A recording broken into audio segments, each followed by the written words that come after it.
नमस्कार दोस्तों, स्वागत है आप सभी के हिंदी महासागर में। आज हम पढ़ने वाले हैं मेरी माँ आत्मकथा को। यह आत्मकथा मध्य प्रदेश वर्ग 2 चयन परीक्षा के सिलेबस में इकाई 13 में लगी हुई है। इस आत्मकथा के रचनाकार हैं राम प्रसाद बिस्मिल जी, जो कि एक महान क्रांतिकारी थे। राम प्रसाद बिस्मिल जी का जन्म हुआ था 1 जून 1897 में शाहजहांपुर में, और इनका निधन हुआ था दिसंबर 1927 में। इन्हें गोरखपुर जेल में जो है फांसी दे दी गई थी अंग्रेजों के द्वारा। राम प्रसाद बिस्मिल एक कवि, शायर, अनुवादक, बहुभाषाभाषी, इतिहासकार व साहित्यकार भी थे।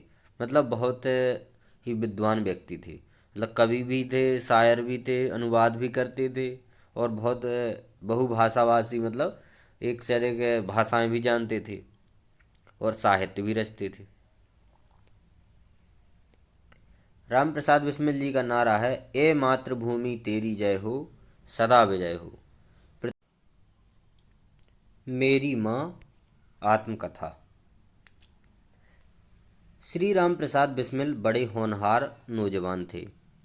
गजब के शायर थे, देखने में बहुत सुंदर थे, योग्य थे। जानने वाले कहते हैं कि यदि किसी और जगह या किसी और देश में या किसी और समय पैदा हुए होते तो सेना अध्यक्ष बनते। क्या बनते? सेना अध्यक्ष। यह कहना है हमारे देश के प्रसिद्ध स्वतंत्रता सेनानी भगत सिंह का बिस्मिल जी के बारे में।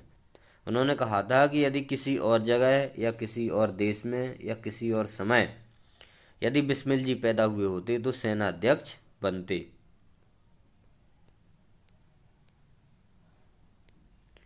राम प्रसाद बिस्मिल का जन्म जब हुआ उस समय भारत पर अंग्रेजों का आधिपत्य था।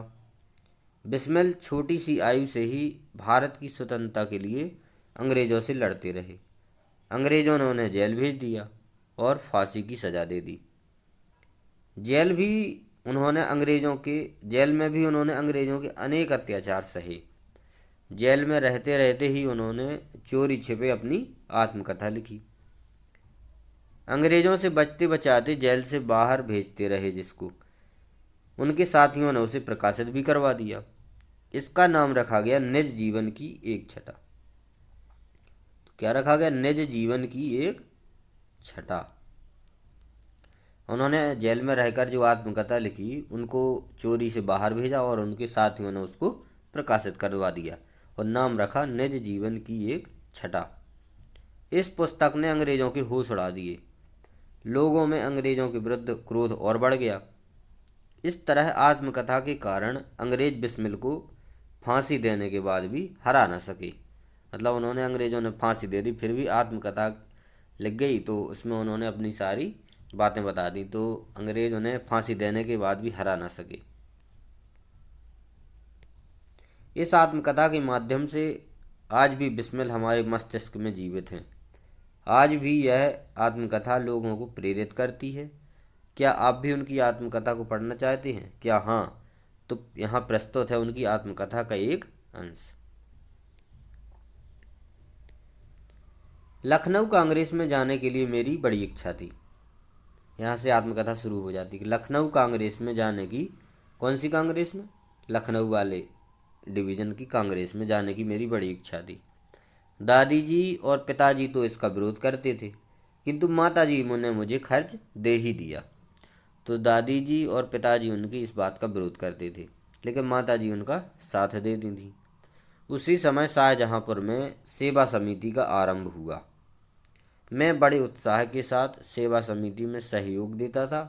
पिताजी और दादी जी को मेरे इस कार्य के करने से उन्हें अच्छा नहीं लगता था। इस कार्य को करना मतलब पिताजी और दादी जी को जो है अच्छा नहीं लगता था। किंतु माताजी मेरा उत्साह भंग न होने देती, जिसके कारण उन्हें अक्सर पिताजी की डांट फटकार तथा दंड सहना पड़ता था। वास्तव में मेरी माताजी देवी है। तो बिस्मिल जी ने कहा है कि मेरी माताजी वास्तव में देवी हैं। मुझ में जो कुछ जीवन तथा साहस आया वह मेरी माताजी तथा गुरुदेव श्री सोमदेव जी की कृपाओं का परिणाम है। गुरु का नाम क्या है? सोमदेव। दादी जी और पिताजी मेरे विवाह के लिए बहुत अनुरोध करते, किंतु माता जी यही कहती कि शिक्षा पा चुकने के बाद ही विवाह करना उचित होगा। तो उनकी माता जी कहती हैं कि शिक्षा पूरी करने के बाद ही विवाह करना सही रहेगा। माता जी के प्रोत्साहन तथा सद्व्यवहार ने मेरे जीवन में वह दृढ़ता उत्पन्न की कि किसी भी आपत्ति या संकट के आने पर भी मैंने अपने संकल्प को नहीं त्यागा। एक समय मेरे पिताजी दीवानी मुकदमे में किसी पर दावा करके वकील से कह गए कि जो काम हो वह मुझसे करा लें। कुछ आवश्यकता पड़ने पर वकील साहब ने मुझे बुला भेजा। कहा कि मैं पिताजी के हस्ताक्षर वकालतनामे पे कर दूं। वकील ने कहा कि बिस्मिल जी से कि आप पिताजी के हस्ताक्षर और वकालतनामे पे कर दीजिए। मैंने तुरंत उत्तर दिया, यह तो धर्म के विरुद्ध है, इस प्रकार का पाप मैं कदापि नहीं कर सकता। मतलब बिस्मिल जी ने मना कर दिया कि मैं अपने पिताजी की साइन नहीं करूँगा। वकील साहब ने बहुत समझाया कि मुकदमा खारिज हो जाएगा, किंतु मुझ पर कुछ भी प्रभाव न हुआ। न मैंने हस्ताक्षर किए।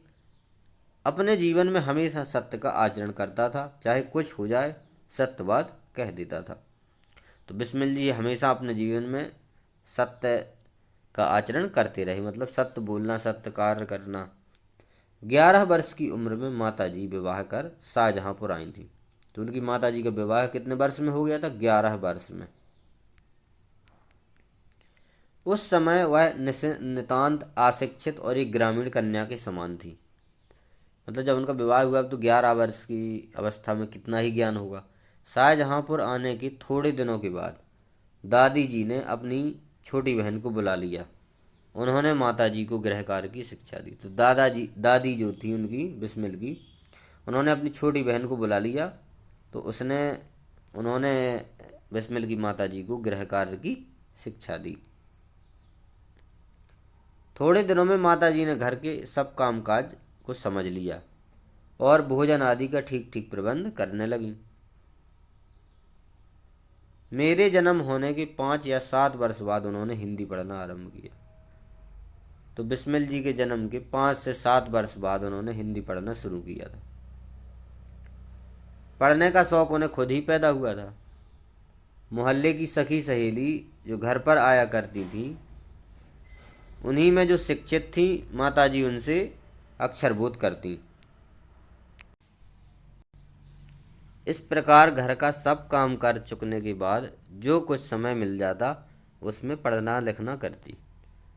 परिश्रम के फल से थोड़े दिनों में ही वह देवनागरी की पुस्तकों का अध्ययन करने लगी। मेरी बहनों को छोटी आयु में माताजी ही शिक्षा दिया करती थी। तो जब बिस्मिल की जो बहनें थीं, तो छोटी आयु में उनकी माताजी ही उनको पढ़ाया करती थी। जब से मैंने आर्य समाज में प्रवेश किया, माताजी से खूब वार्तालाप होता। तो बिस्मिल ने आर्य समाज में भी प्रवेश लिया। उस समय की अपेक्षा अब उनके विचार भी बहुत कुछ उदार हो गए हैं। यदि मुझे ऐसी माता ना मिलती तो मैं अति साधारण मनुष्यों की भांति संसार चक्र में फंसकर जीवन निर्वाह करता। शिक्षा आदि के अतिरिक्त क्रांतिकारी जीवन में भी उन्होंने मेरी वैसी ही सहायता की है जैसी मैजनी ने को उनकी माता ने की थी। तो यहाँ पर उन्होंने उदाहरण दिया है कि जो मैजनी थे, जैसा उनकी माता जी ने उनका सहयोग किया था, उसी प्रकार से मेरी माता जी ने भी क्रांतिकारी जीवन में भी मेरा सहयोग किया है। माता जी का सबसे बड़ा आदेश मेरे लिए यह था कि किसी की प्राण हानि ना हो। तो माता जी का सबसे बड़ा आदेश था कि किसी की प्राण हानि, मतलब किसी की जो है जीवन को ख़त्म नहीं करना है। उनका कहना था कि अपने शत्रु को भी कभी प्राण दंड ना देना, मतलब किसी को भी जान से नहीं मारना है। उनके इस आदेश की पूर्ति के लिए मुझे मजबूरन 2-1 बार अपनी प्रतिज्ञा भंग करनी पड़ी।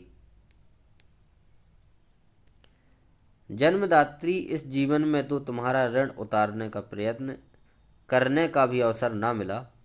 इस जन्म में तो क्या, यदि मैं अनेक जन्मों में भी सारे जीवन प्रयत्न करूं तो भी तुमसे ऋण नहीं हो सकता, मतलब ऋण को चुकाया नहीं जा सकता। जिस प्रेम तथा दृढ़ता के साथ तुमने इस तुच्छ जीवन का सुधार किया वह अवर्णनीय है, मतलब जिसका वर्णन नहीं किया जा सकता। मुझे जीवन की प्रत्येक घटना का स्मरण है कि तुमने जिस प्रकार अपनी देववाणी का उपदेश करके मेरा सुधार किया है। तुम्हारी दया से ही मैं देश सेवा में संलग्न हो सका। धार्मिक जीवन में भी तुम्हारे ही प्रोत्साहन ने सहायता दी। जो कुछ शिक्षा मैंने ग्रहण की उसका भी श्रेय तुम्ही को है।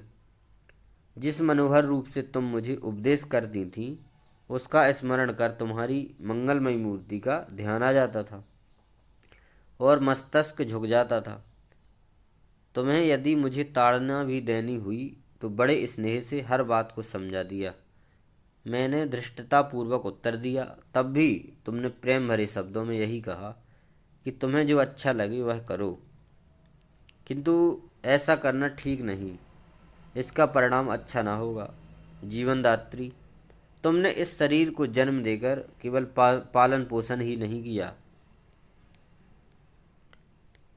बल्कि आत्मिक, धार्मिक, सामाजिक उन्नति ने तुम्हें मेरी सदैव सहायक रही। जन्म जन्मांतर परमात्मा ऐसी ही माता दें। तो बिस्मिल जी कह रहे हैं कि मुझे जन्म जन्मांतर में ईश्वर मुझे ऐसी ही माता प्रदान करें। महान से महान संकट में भी तुमने मुझे अधीर नहीं होने दिया। सदैव अपनी प्रेम भरी वाणी को सुनाते हुए मुझे सांत्वना दी। तुम्हारी दया की छाया में मैंने अपने जीवन भर कोई कष्ट अनुभव न किया। इस संसार में मेरी किसी भी भोग विलास तथा ऐश्वर्य की इच्छा नहीं, केवल एक इच्छा है, वह है कि इस एक बार श्रद्धापूर्वक तुम्हारे चरणों की सेवा करके अपने जीवन को सफल बना लेना। किंतु यह इच्छा पूर्ण होती नहीं दिखाई देती और तुम्हें मेरी मृत्यु की दुख भरी खबर सुनाई जाएगी। माँ, मुझे विश्वास है कि तुम यह समझकर धैर्य धारण करोगी कि तुम्हारा पुत्र माताओं की माता या भारत माता की सेवा में अपने जीवन की को बलि देवी की भेंट चढ़ गया। मतलब उन्होंने माता जी से कहा कि आप जो मेरी मृत्यु का समाचार है उसको यह समझकर धैर्य धारण करोगे कि यह तो तुम्हारा पुत्र माताओं की जो माता है भारत माता, उनके लिए अपनी कुर्बानी दी है और उसने तुम्हारी को कलंकित ना की, अपनी प्रतिज्ञा पर दृढ़ रहा। जब स्वाधीन भारत का इतिहास लिखा जाएगा तो उसके किसी पृष्ठ पर उज्ज्वल अक्षरों में तुम्हारा भी नाम लिखा जाएगा। गुरु गोविंद सिंह जी की पत्नी ने जब अपने पुत्रों की मृत्यु की खबर सुनी तो प्रसन्न हुई और गुरु के नाम पर धर्म रक्षार्थ अपने पुत्रों के बलिदान पर मिठाई बांटी। तो जो गुरु गोविंद सिंह जी थे, उनकी पत्नी ने जब अपने पुत्रों की मृत्यु का समाचार सुना तो उन्होंने मिठाई बांटी, क्योंकि वो अपनी धर्म की रक्षा के लिए बलिदान हुए थे। जन्मदात्री वर दो कि अंतिम समय में भी मेरा हृदय किसी प्रकार विचलित ना हो। तुम्हारे चरण कमलों को प्रणाम करता हूँ। मैं परमात्मा का स्मरण करता हुआ शरीर त्याग करूँ। राम प्रसाद बिस्मिल। तो ये आत्मकथा यहीं पर, जो उनकी आत्मकथा है उसका एक अंश यहीं पर समाप्त हो जाता है। तो यदि वीडियो पसंद आया है तो लाइक करें, कमेंट करें और चैनल पर नए हैं तो सब्सक्राइब जरूर करें। मिलेंगे अगले वीडियो में नई रचना के साथ। धन्यवाद।